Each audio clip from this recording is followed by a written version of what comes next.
You guys see, we're getting allowed a Pride Month. FBI email instructs employees not to promote Pride Month on bureau time, focused only on our core mission. The email tells employees they are free to, quote, do as you like in their personal capacity. Yes! Boss is letting me have some fun this next month. Yippee! I've received several questions about the FBI's stance on Pride Month and what related activities FBI divisions and employees should or should not participate in.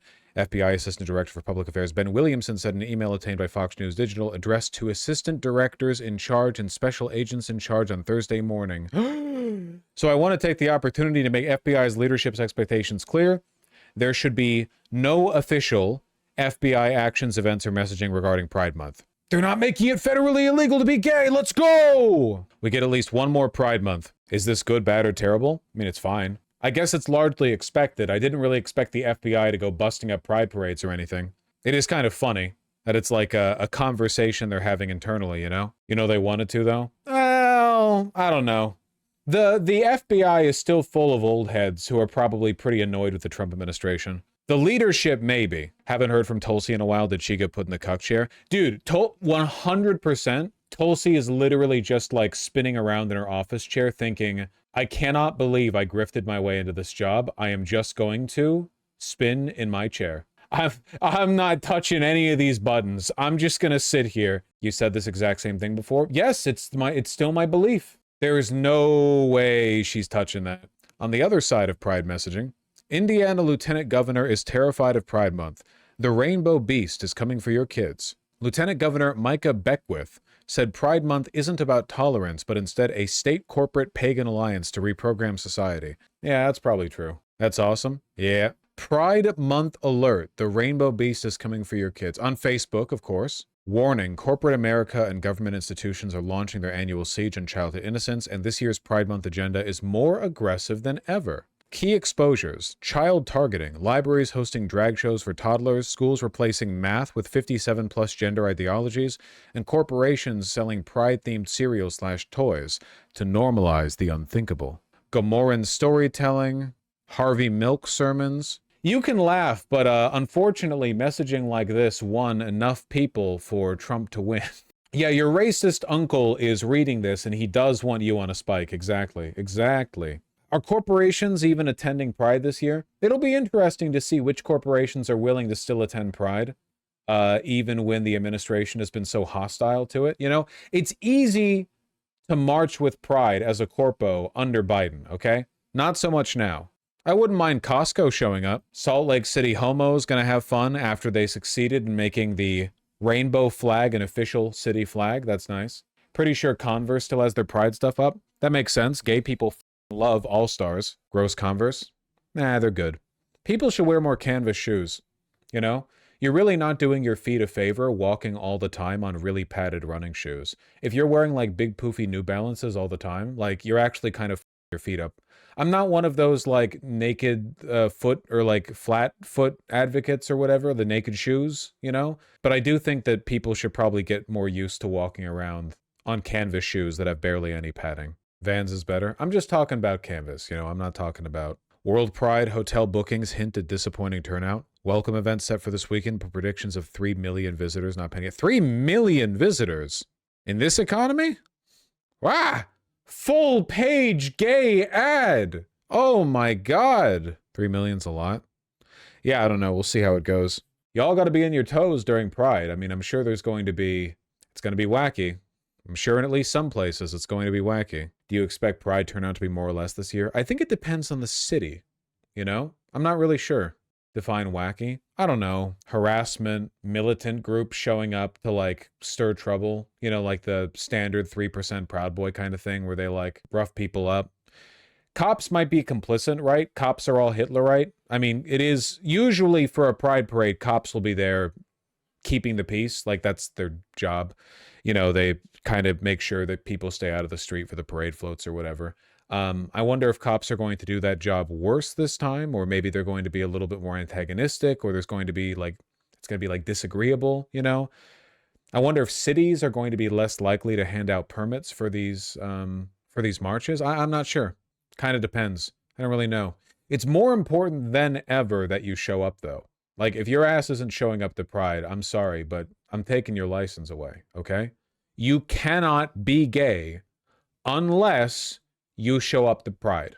Otherwise, I'm sorry, it's at least 1 year of heterosexuality for you. You have to not know where the clit is. You have to have a gag reflex. You can't wash your butt in the shower anymore because you're like, oh, that's gay. Thana, one mind. I'm straight and an ally. Should I show up? Yes. Can you wash your dick? That's all you are washing, actually. You also have to make a lot of I hate my spouse jokes. Ever since the queer and trans specifically community decided that everyone should call each other like wife and husband, regardless of their actual gender or like relationship status, and all gay pairings now have a man and a woman. Now that we brought heteronormativity to queer people, I mean, a lot of gay people are making the "I hate my wife" jokes anyway. You know, they'll have like what do they call themselves? A boy girl thing, trans femme who they call their husband, but only in like a kinky way, and they'll be like, "Well, I hate my husband" or something. That's insane. Yeah, well, you know, overwhelming victory of heteronormativity. Male wife? Yeah, yeah. Straight people are so weird I can't. No, I'm talking about gay people here. I never got the whole I hate my wife jokes from other men. If anything, I feel like we've shifted more in the opposite direction, where people are like more likely to be wife guys, you know? So maybe we need to bring back the I hate my wife energy just like a little bit. You know who had a really good energy to them?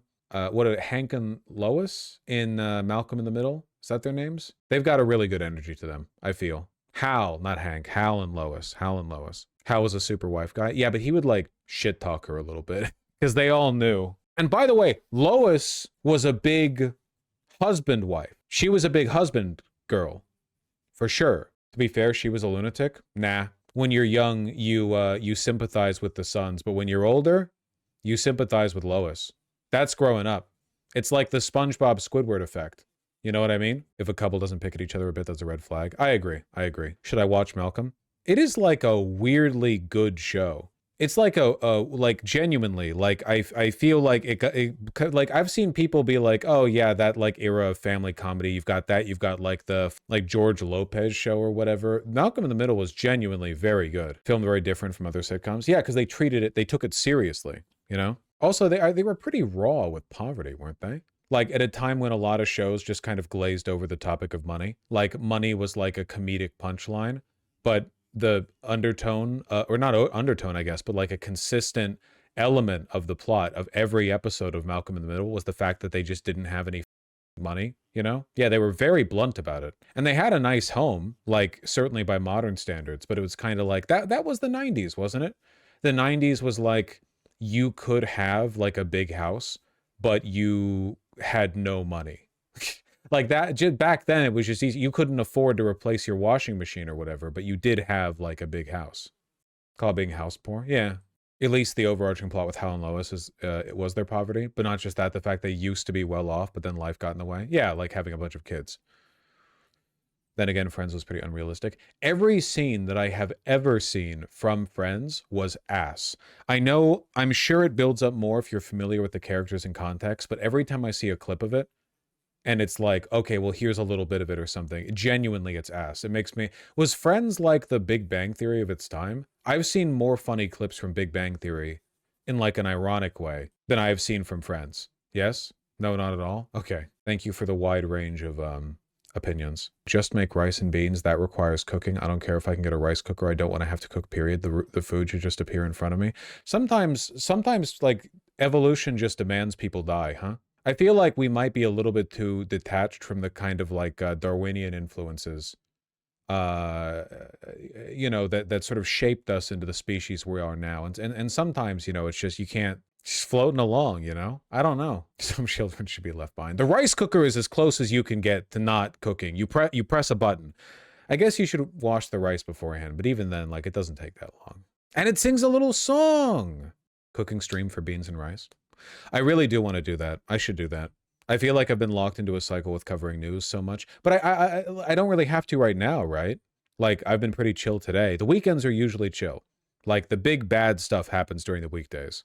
Weekends are usually a little more chill. You guys know that the rice and beans cooking stream is literally going to be me making rice and beans, right? Like, you understand that I'm not the whole point here, I'm not going to make like interesting recipes that take a lot of effort. Like I'm literally just going to make rice and beans. Just don't get sponsored by HelloFresh. I used to do HelloFresh pretty often. It's just we were too like lazy to take full advantage of it. The food was pretty great. Isn't it stupid expensive? I think the way we had it, we were making 4 meals per thing and we were getting 3 a week. So I think it worked out to be about like a little bit less expensive than getting an order at a restaurant, but oftentimes higher quality. So it would be like $12 for a meal per person or something like that. No, yeah, 12 meals, but it was like $100 for the thing per week. It's pretty expensive, yeah, for sure. If you're not taking full advantage of it, I don't think it's worth it.